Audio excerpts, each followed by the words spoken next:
Хобби моим всегда был этикет, и впоследствии это хобби переросло в мою профессиональную деятельность. Не так давно я окончила Национальную академию дополнительного профессионального образования, я переквалифицировалась.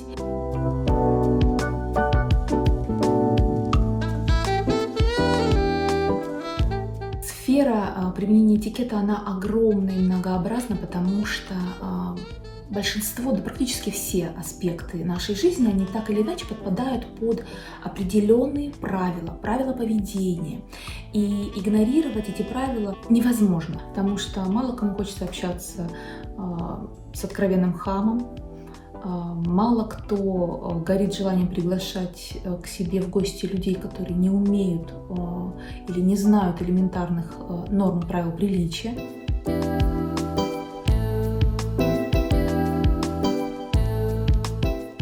Крымско-татарский этикет, он неразрывно связан с воспитанием в семьях.